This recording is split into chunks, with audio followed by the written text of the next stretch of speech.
Bangsa Yahudi mendorong jalan mereka ke dalam sejarah, terlambat dan tidak mencolok. Mereka tidak melalui zaman batu atau zaman perunggu. Mereka tidak mengalami zaman besi. Selama 800 tahun pertama dari eksistensinya, mereka keluar masuk peradaban besar yang melingkupinya. Mereka tidak memiliki gedung-gedung, kota-kota, tentara, dan persenjataan. Mereka hanya membawa gagasan yang dengannya mereka menaklukkan dunia tanpa membuat mereka jadi para penguasa. Itulah pendapat Mark Isaac Diamond dalam buku Yahudi, Tuhan, dan Sejarah. Teman-teman, pada video kali ini kita akan membahas sejarah asal-usul bangsa Yahudi yang saya adaptasi dari buku saya yang berjudul Sejarah Konflik dan Peperangan Kaum Yahudi. Berbicara tentang kaum Yahudi, terlintas dalam pikiran kita mengenai bangsa Israel yang selalu mengeksploitasi Palestina. Ratusan ribu nyawa manusia tak berdosa berjatuhan akibat bayonet-bayonet Israel sejak perang meletus untuk pertama kalinya. Banyak anak yang kehilangan ibunya, demikian pula kaum ibu yang kehilangan suami karena kebrutalan Israel. Keserakan Israel untuk mengambil alih tanah suci Palestina telah membutakan segala tindakan mereka. Kaum Yahudi dan Israel layaknya dua mata sisi uang yang tak dapat dipisahkan. Banyak orang menisbatkan kaum Yahudi lebih dari sekedar perkumpulan secara geografis atau batas teritorial, melainkan telah menjadi perkumpulan watak yang kejam, bengis, ingin menguasai, serta selalu memusuhi Islam dengan segala cara. Cikal bakal lahirnya kaum Yahudi memiliki banyak versi. Versi yang populer dan terpercaya mengatakan bahwa kaum Yahudi adalah keturunan Nabi Ibrahim. Nabi Ibrahim mendapatkan seorang budak wanita yang bernama Siti Hajar. Bersama Hajar, Nabi Ibrahim mendapatkan anak yang dinamai Ismail. Sedangkan dari Sarah, Nabi Ibrahim mempunyai anak yang dinamai Ishak setelah 14 tahun kelahiran Ismail. Kemudian Ishak menikah dengan Rifqah binti Batwail pada usia 40 tahun. Pernikahan itu menghasilkan anak kembar yang diberi nama Aisyu dan Yakub. Sebutan Yahudi ditujukan pada salah seorang putra Nabi Yakub, yaitu Yahuza bin Yakub.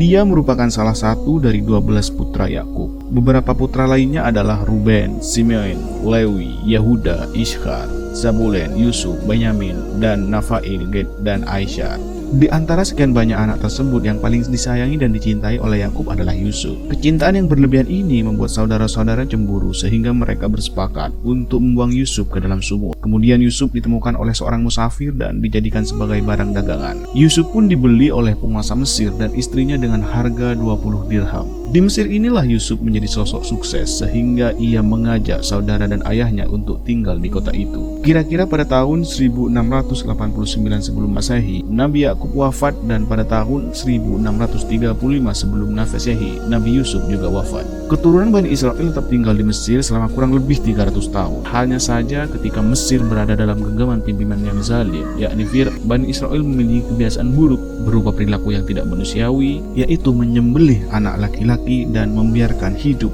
anak-anak perempuan. Maka Musa pun diutus untuk mendakwahi Fir'aun dan menyelamatkan Bani Israel dari kekejaman Fir'aun. Nabi Musa mengajak kaum Bani Israel keluar dari Mesir. Ketika Nabi Musa dan Bani Israel sudah lepas dari kejaran Fir'aun, beberapa kaumnya merasa kehausan. Nabi Musa akhirnya memukulkan tongkat hingga memecahlah 12 mata air bagi masing-masing kaum. Tujuan hijrahnya Nabi Musa dan Bani Israel ini tentu tak lain adalah untuk memberikan ruang pada Bani Israel agar bisa beribadah dengan bebas dari gangguan Fir'aun. Mereka menamakan negeri tempat hijrah itu sebagai Palestina. Persepsi seperti ini banyak dipegang oleh para sejarawan dan kalangan tokoh Yahudi itu sendiri. Ketika Nabi Musa wafat, pimpinan diserahkan pada Nabi Ilyas. Kemudian setelah ia pun wafat, pimpinan diserahkan kepada Nabi Yasha. Ketika Nabi Yasha wafat, kehidupan Bani Israel mulai kacau balau. Mereka seperti anak yang kehilangan induknya. Di tengah-tengah masyarakat yang mulai muncul tanda-tanda kehancuran, muncullah sosok yang gagah berani serta pandai dalam mengatur strategi dan siasat.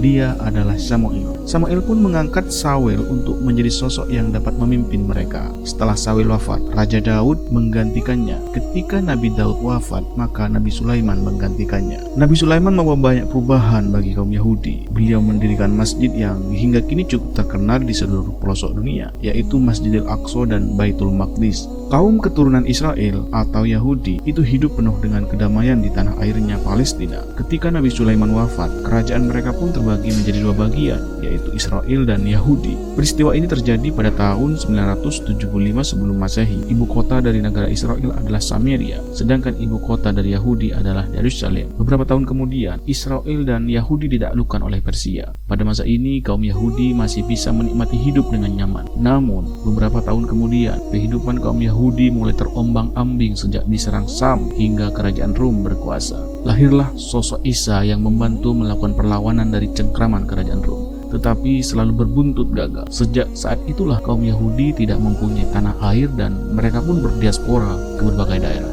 Dalam catatan sejarah disebutkan bahwa kaum Yahudi selalu menolak, merintangi, bahkan memusuhi ajaran yang dibawa oleh Nabi Isa. Meskipun ajaran tersebut menebarkan perdamaian dan cinta kasih, mereka selalu mengejek dan merendahkan Nabi Isa. Bahkan disebutkan pula telah mengejar-ngejar untuk membunuhnya. Hal inilah yang menjadi awal perjalanan kaum Yahudi hingga terseok-seok dan tercerai-berai untuk pergi ke berbagai daerah hingga pada masa Muhammad. Sebagian sejarawan yang lain berpendapat bahwa kaum Yahudi adalah bangsa campuran dari berbagai kalangan dan elemen yang kemudian dipersatukan oleh suatu karakter dan watak yang hampir sama. Mereka membentuk komunitas tersendiri dengan bahasa campuran yang klasik seperti bahasa Syriak, Akkadian, dan bahasa Finisia. Kaum Yahudi mempunyai kebiasaan mengembara dari satu daerah ke daerah yang lain. Mereka pernah menyerbu bumi Kananian dan merampas dan mengeksploitasi penduduknya.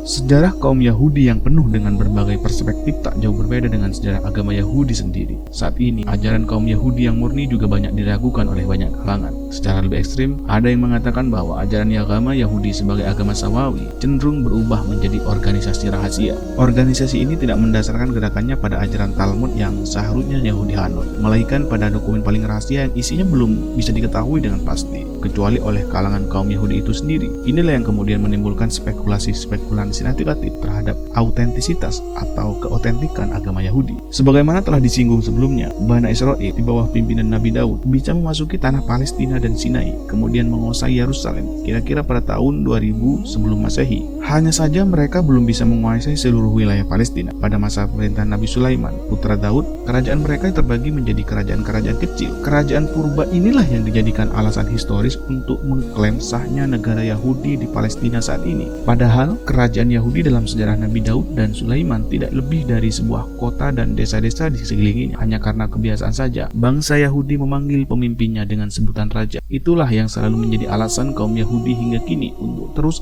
merebut tanah Palestina dengan berbagai cara. Orang Yahudi terkenal dengan kecerdasan dan kejeniusan otaknya. Mereka mampu mengatur siasat dan strategi sehingga menjadi aktor intelektual yang selalu ada di balik layar. Tetapi seiring dengan tingkat kecerdasan dan kejeniusan itu, orang Yahudi juga mempunyai watak dan karakter yang sangat merugikan orang lain, khususnya kaum muslim.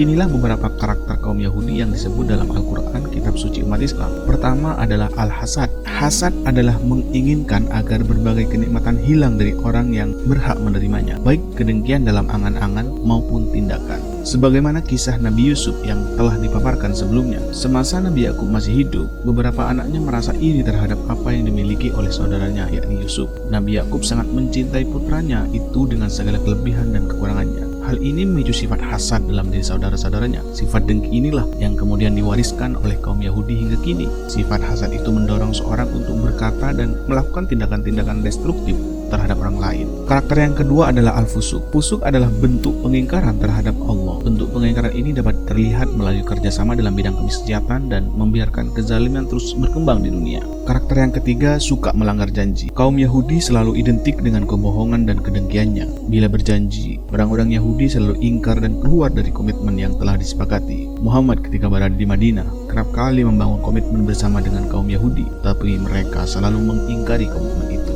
Karakter yang keempat, rakus pada kesenangan dunia dan takut mati. Bangsa Yahudi adalah orang yang paling serakah. Mereka seakan-akan ingin hidup 1000 tahun lagi dengan cita-cita mengumpulkan kekayaan dunia. Orang Yahudi juga takut akan kematian, sehingga banyak di antara mereka yang beranggapan bahwa hidup lama di dunia, siksaan atau hari pembalasan dapat hilang.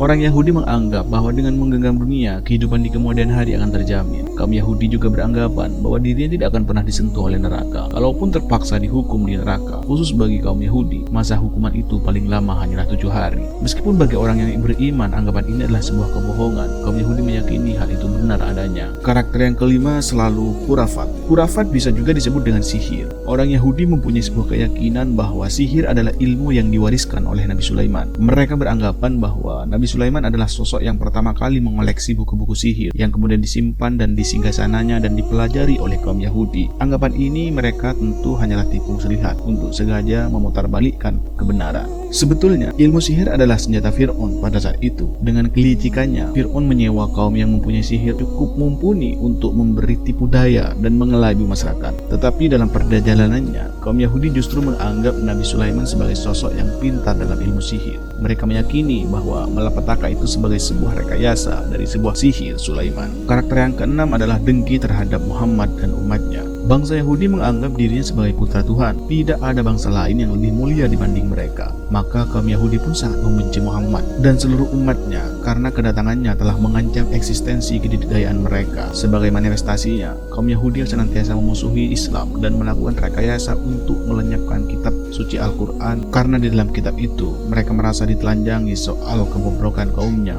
Dengan demikian, kaum Yahudi dan umat Islam akan selalu bermusuhan dan selalu penuh konflik di kehidupan di muka bumi ini.